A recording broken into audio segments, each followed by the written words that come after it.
බිහිසුණු පාතාලයේ විවිධ පාතාල චරිත ප්‍රේක්ෂක ඔබ හමුවට ගෙන අලුයට ගිනි වාර්තා නාට්‍ය මාලාවේ දිගහැරෙන්නේ තවත් කුප්‍රකට පාතාල චරිතයක්. මීගමුව කේන්ද්‍ර කරගත් සිය පාලන බල ප්‍රදේශයේ වූ පෙරියමුල්ලේ ෆේරෝස් යන කුප්‍රකට නම් දැරූ මේ පාතාල නායකයා පාතාල ලෝකයේ ඉතා සුවිශේෂී චරිතයක්. ඇඟ කිලිපොලා යන නීති විරෝධී වෙනදාම්, ජාවාරම්, බියවැද්දීම්, මංකොල කැම්ප් සහ මනුෂ්‍ය ඝාතන රැසක් ෆේරෝස් ඉදිරියේ ලියවුණු අතර ඔහුගේ මෙම කුප්‍රකට පාතාල ක්‍රියාකාරකම් නිසා මුළු මහත් මීගමුව ප්‍රදේශයේම තැතිගෙන තිබුණා.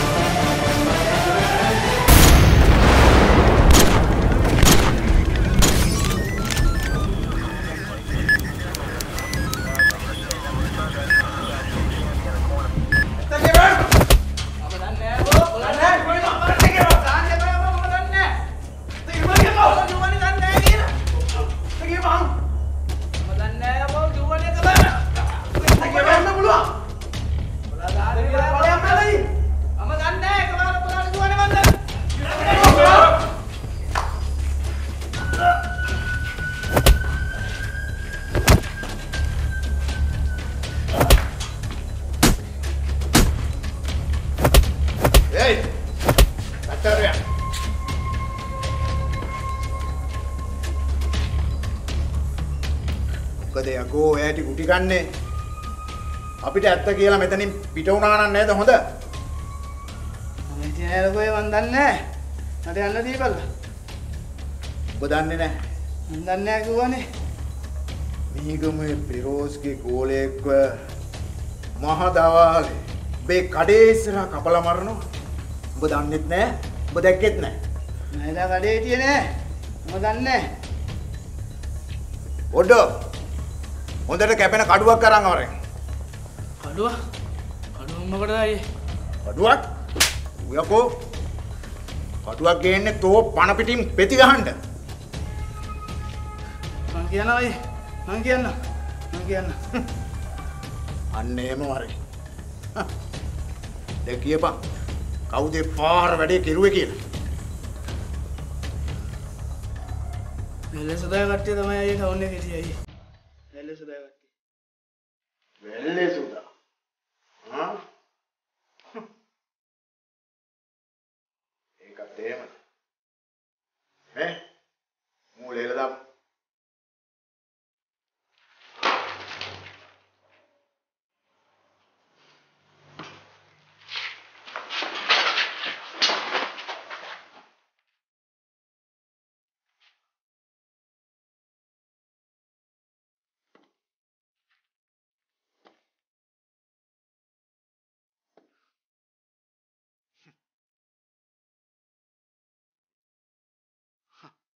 වෙල්ලේසුදා.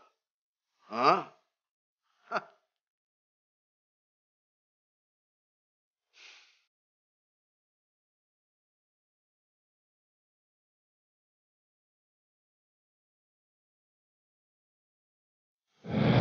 අලුයට ගිනි වැඩසටහන තුළින් අද අපි කතා කරන්නේ ශ්‍රී ලංකාවේ බිහි වූ තවත් සුවිශේෂ ගණයේ අපරාධකරුවෝ සම්බන්ධ. ඔහු මුස්ලිම් ජාතිකයෙක්. නම මොහොයිදීන් මොහම්මඩ් ෆෙරෝස්. පදිංචි ප්‍රදේශය මීගමුව පෙරහුර.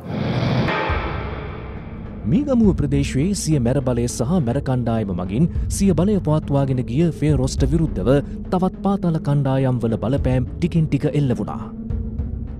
මෙම කණ්ඩායම් අතර විටින් විට ගැටුම් ඇතිවුණු අතර එක් අවස්ථාවක සිදුවුණු ප්‍රහාරයක් නිසා ෆේරෝස්ට එක් කකුලක්ද අහිමි වනවා.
ඉන්නවද? ඔය ඉන්නවා මොකද ගන්නවා? ගන්න මහත්තයා ඊරේ මම කඩේ උඩ කරලා මහත්තයා මම කියන්න ඒකත් එහෙමද? එන එමුකෝ.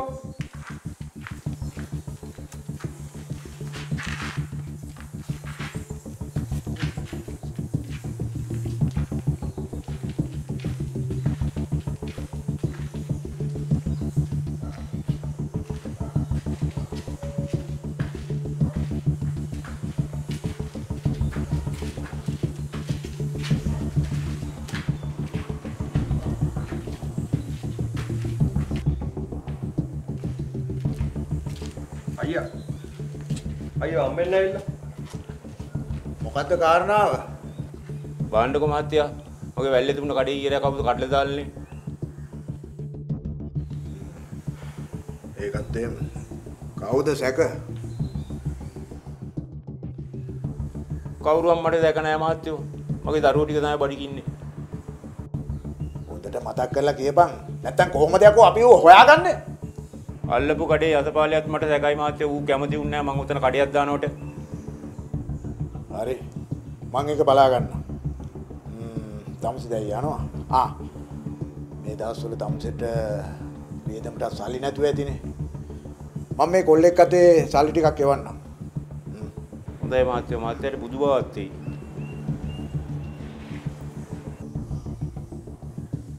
මේ උඹලා ගිහිල්ලා අර මිනිස්සයාගේ කඩේ කඩාපු එක වරන් වරන්න. මම මේකේ ඉන්නකන් මේ ඒරියා එකේ ප්‍රශ්න බෑ. තේරුණාද? ඔකව කිනල්ලා ටවුන් එකේ එළුවෙන් ඇවිද්දවන්න ඕන. බාය කුල්ලා. දැන් ඉතින් ඵලයල්ලා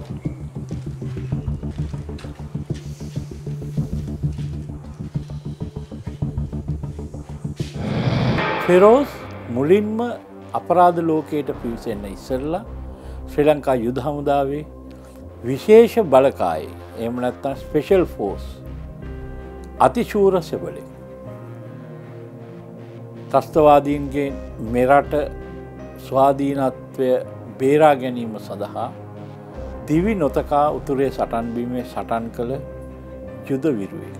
නමුත් ඔහු පසුව යුද හමුදාවෙන් පලා ගොස් ශ්‍රී ලංකාවේ පාතාල අපරාධකරුවෙකු ලෙස ඔහුගේ නම ලේඛනවලට එකතු කරගන්න. අයියා හෙට නඩුව අර මිනිහා හෙට සාක්ෂි දෙනවලු අයියට විරුද්ධව. ඒකත් එහෙමද? ඌ කට ඇරියොත් හැම දෙයක්ම වතුරේ අයියා. හරි හරි. ඔයාලා දන්නවනේ වෙන්න ඕන දේ. හෙට ඌ උසාවියට යන්න බෑ. තේරුණානේ? තේරුණා අයියා මට තේරුණා. තව එකක්. මෙහාට ඇවිල්ලා ඉන්නවා අලුතෙන් OIC කෙනෙක්. ඔයාලා හොඳට හොයලා බලන්න ඕන මිනිහා කොයි වගේ කෙනෙක්ද කියලා. මොකද මිනිහත් අපිත් එක්ක ඉන්න බෑ. හැබැයි මිනිහා ටිකක් අමාරු කාක්ලු අයියේ. හරි හරි බං. ඔයාලා දන්නවනේ මං කොච්චර අමාරු කාර්යයක හිටියද කියලා. අනිත් එක ඔයාලා හොඳට ඕම දන්නවා මං කොහොමද ඔය අමාරු කාර්ය හැන්ඩල් කරගන්නේ කියලා. ඔයා. ඒකින්ද හොඳට හොයලා බලන්න මට ඇවිල්ලා කියපන්. හරි අයියා මම බලන්නම්.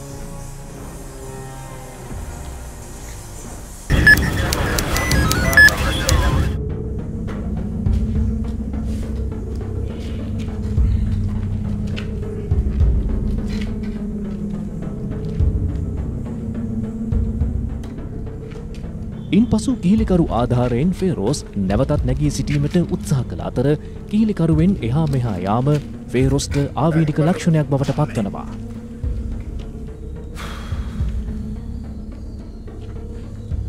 මට කෝල්ලයක් අරන් දීපල්ලකෝ. අශෝක සමරදිවාකර. විවිධ පාතාල කණ්ඩායම් නැගී සිටියද ඒ සියල්ලම සමතලා කොට මීගමුව පෙරියමුල්ලේ බලය තමා වටා පවත්වා ගැනීමට ෆේරෝස් ඇතුළු ඔහුගේ මැර කණ්ඩායම සමත් වනවා. ඔය කතා කරන්නේ අශෝක සමරදිවාකර මහත්තයාද? ඔව් කතා කරනවා. මහත්තයෝ මට ලක්ෂ 8ක් ඕන. ලක්ෂ 8ක්? මේ මහත්තයා මං ගැන අහලත් ඇති. මං දැන් ඔතෙන්ට මගේ කොල්ලෙක් එවනවා. මං මීගමේ ෆෙරෝස්. වුණත් කවුරුත් කමක් නැහැ. මම යනවා පොලිසිය. ඒකත් එහෙමද? මාත්‍යාගේ නෝනාගේ ගේ තියෙන්නේ මීගමේ 4 වෙනි පටුමගේ 2 වෙනි ගේනේ. පුතා යන්නේ ඉන්ටර්නැෂනල් ස්කූල් එකකට. මහා විශාල මන්දිර. ඒත් සල්ලි නැහැ. දුව යන්නේ මොන්ටිසෝරියට. ඒකත් හොඳ ලොකු එකක්. එහෙම නේද? මාත්‍යා එළියට ගියාම ඉන්නේ නෝනායි වැඩ කරන ගෑණි විතරයි. තේරුණානේ? මාත්‍යාගේ නෝනා මම හොඳට දැකලා තියෙනවා. පුදුමාකාර ලස්සනක්. මට හිතුණොත් නෝනාව ගෙනල්ලා මොයිලක්කානේ රස විඳිනවා. තේරුණාද? අනේ මාත්‍යෝ මගේ පවුලට නම් කරදරයක් කරන්න එපා. මං ඊළඟ ගානක් දෙන්නම්. මාත්‍යා අපි මේ ප්‍රශ්නේ වැඩි දුරදි කරගන්න ඕනේ නෑනේ. ඒකින්ද මට ඔය සල්ලි ටික එවන්නකෝ. එතකොට මේ ප්‍රශ්නේ ඉවරනේ. හොඳයි.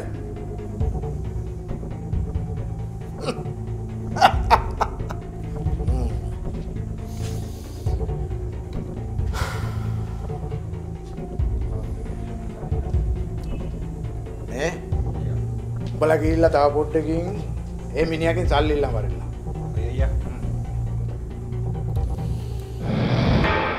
ඔහු අතිදක්ෂ වෙඩික්කරුවෙක්. ඒ වගේම ඕනෑම තත්ත්වයක් යටතේ නිර්භයව මුහුණ දෙන පුද්ගලයෙක්. ඔහු සම්බන්ධව ශ්‍රී ලංකා පොලිසිය සතු ඇති වාර්තාවල විශේෂයෙන් සඳහන් වෙන්නේ ඔහු ගොඩනගාගත්තු අපරාධ කල්ලි සම්බන්ධ. පාතාල කල්ලි අතර ගැටුම් උත්සන්නවීමත් සමගම ෆේරෝස්ට සිය කකුලද අහිමි වෙද්දී ෆේරෝස් තව තවත් පාතාල ක්‍රියාකාරකම් වල නිරත වුණා.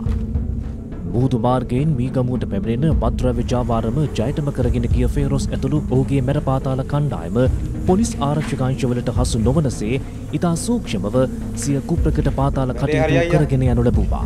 නඩුවට සාක්ෂි නැති වෙන්නම ඉවරයක් කළා දැන්. එහෙමද?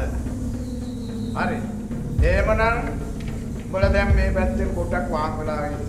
තේරුණානේ? තේරුණා අයියා. ඒ වගේම පරිස්සම් වෙන්නත් ඕන. උඹලා බලයලා මාතරට. මාතරේ ඉන්න මොහොමඩ්. හරි? මම මොහොමඩ්ට කියන්නම් උඹලට ඕන කරන හැම සැප පහසුකමක්ම දෙන්න කියලා. තේරුණාද? හැබැයි පරිස්සම් වෙන්න ඕන.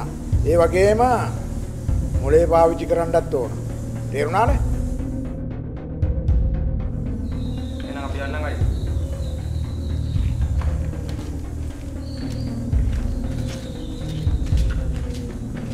බොලෝ මට වාහනයක් ලෑස්ති කරපන් උසාවියට යන්න.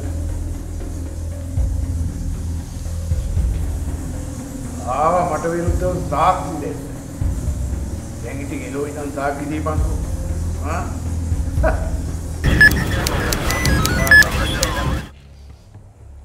උඹට කියලා තියෙනවා ගෑනුන්ට ගහන්න එපා කියලා. තේරුණාද? තේරුණා මාත්‍යෝ. මම උඹට කීප දවසක් කියලා තියෙනවා. ආයි ගහන්නේ නැහැ මාත්‍යෝ ගහන්නේ. ගහන්නේ. උඩු ගහපන්. හැබැයි ඒව ගහලා ගෑනුන්ට ගහලා මට ආරංචි වෙන්න ඉඩ තියන්න එපා. අනේ බුදු මහත්තයෝ මං අය ගහන්නේ මං අය එහෙම කරන්නේ බුදු මහත්තයෝ. අනේ මහත්තයෝ මං අය ගහන්නේ මං පොරොන්දු වෙනවා මහත්තයෝ. අනේ බුදු මහත්තයෝ මං පොරොන්දු වෙන්නම්. අනේ එහෙම නෑ මහත්තයෝ. අනේ සමාව වෙන්න බුදු මහත්තයෝ මං ගහන්නේ මහත්තයෝ. මං උඹට අදට සමාව දෙනවා. හැබැයි ඊට පස්සේ උඹේ පවුල ඇවිල්ලා උඹ ගැන මට එක වචනයක් කිව්වොත් මං උඹේ ආවල් එක කපලා දානවා. එතකොට උඹට පිරිමියෙක් විදියට නෙමෙයි ජීවත් වෙන්න වෙන්නේ. නපුරුෂයෙක් විදියට. නපුරුෂයෙක් වැඩ කරන්න එපායකෝ. කෑනුන්ට ළමයින්ට කොහොමත් මගේ වැයිකියේ සාමදානෙන් ජීවත් වෙන්න ඕන. තේරුණාද මට? උඹ ඒව කඩ කරන්න එන්න එපා. දැන් ඵලයන්.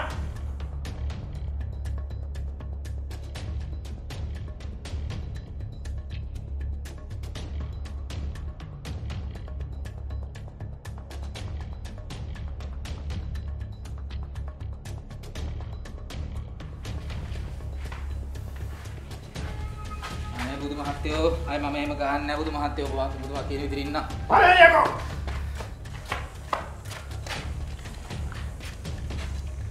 කොල්ලෝ මට වතුර එකක් කරවන්නේ.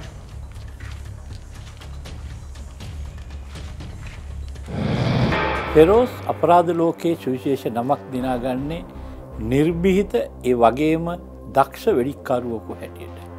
ඔහුගේ නමට ශ්‍රී ලංකා පොලිසියේ ඇති වාර්තාවල සඳහන් වන්නේ මනුෂ්‍ය ඝාතන, ගිනිඅවි භාවිතය සහ විශේෂයෙන්ම කොල්ලකෑම් සිද්ධීන් තමයි ෆෙරෝස් විසින් සිදු කරපු අපරාධ හැටියට සඳහන් වන්නේ.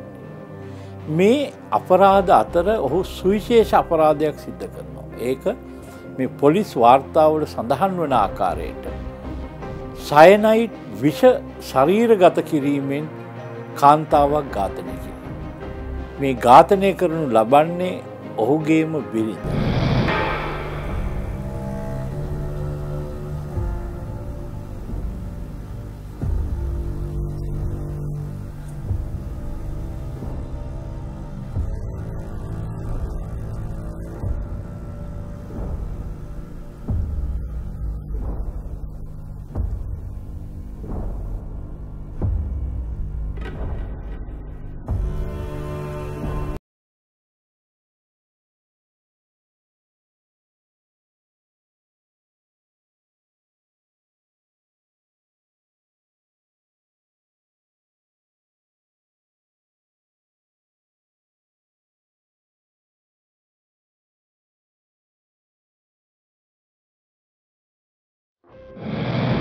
ඔහුට ඔහුගේ බිරිඳ මුණ ගැහෙනවා අවන්හලකදී.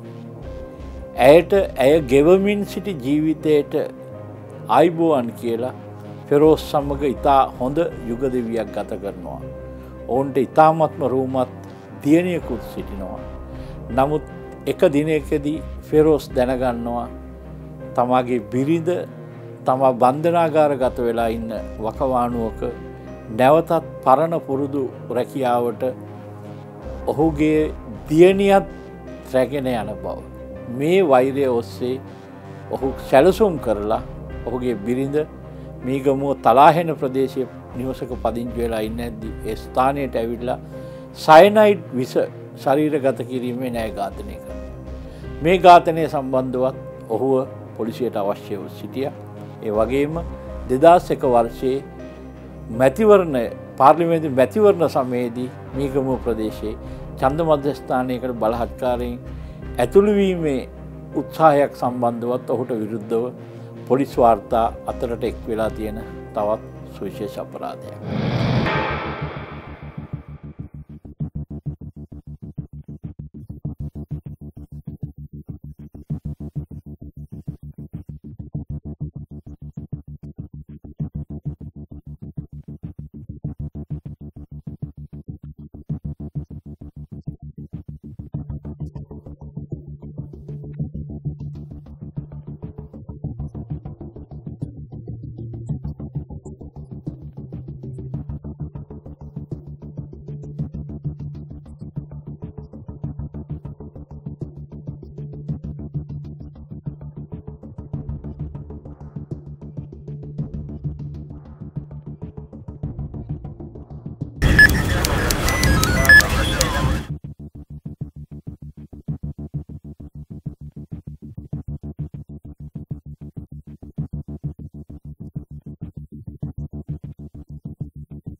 ෆෙරෝස් එක් අවස්ථාවකදී ඔහුගේ විරුද්ධවාදීන් කණ්ඩායමකගේ වෙඩි ප්‍රහාරයට ලක් වෙනවා.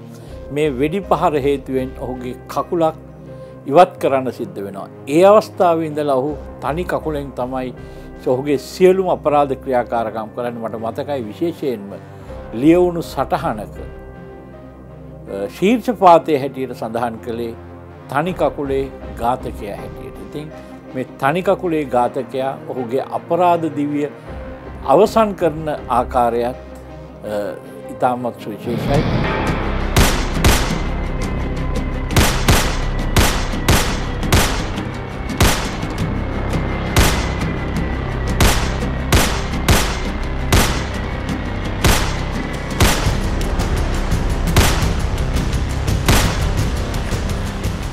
සිය කකුල අහිමිවීමත් සමගම ෆේරෝස්ට ලාංකේය පාතාලය තුළ තනි කකුලේ ඝාතකයා යන කුප්‍රකට නාමය පටබැඳුණු අතර ඒ කුප්‍රකට නාමය නිසා මීගමුවේ වාසය කළ ජනතාවද ඉතා බියෙන් කාලය ගත කරනු ලැබූවා.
පොලිසිය කෙතරම් සූක්ෂම වුවත් පෙරියමුල්ලේ ෆේරෝස්ව අත්අඩංගුවට ගැනීමට හැකි සෑම විටම උත්සාහ කළත් ඔහුට තිබූ බලය සහ දේශපාලන හිතවත්කම් හමුවේ ඒවා වැළකී ගියා.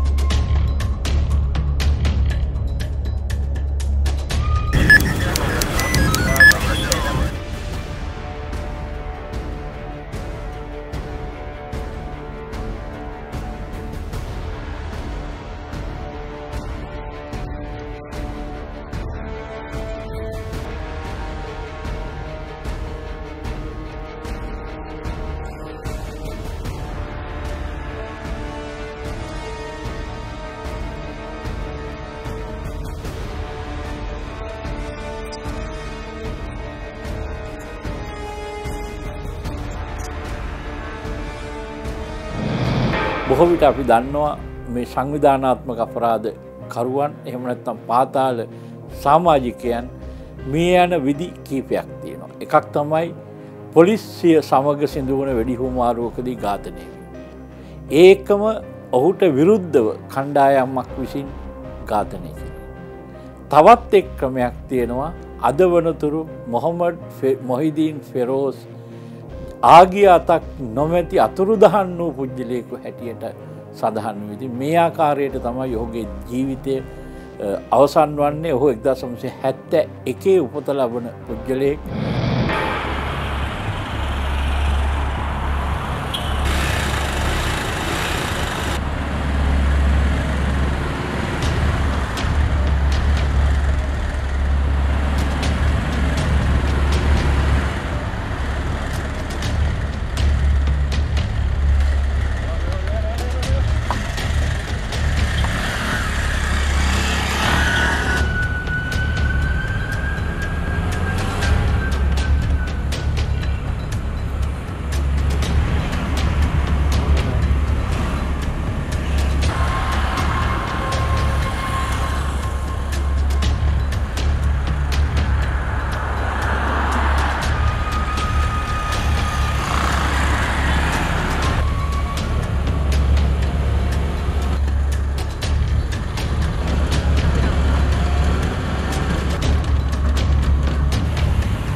විශේෂයෙන්ම මොහිදීන් ෆෙරෝස් ගැන සඳහන් කරද්දී ඔහු ඉතාමත් ජීවිතය ඉතාමත්ම කෙටි කාලයෙන්ම අවසන් කරනවා. ඒ ඔහු ජීවිතේ නිමග්න වෙලා හිටපු ඔහුගේ අපරාධ චාරිකාව අවසන් වන්නේ අතුරුදහන් පුද්ගලයෙකු හැටියට.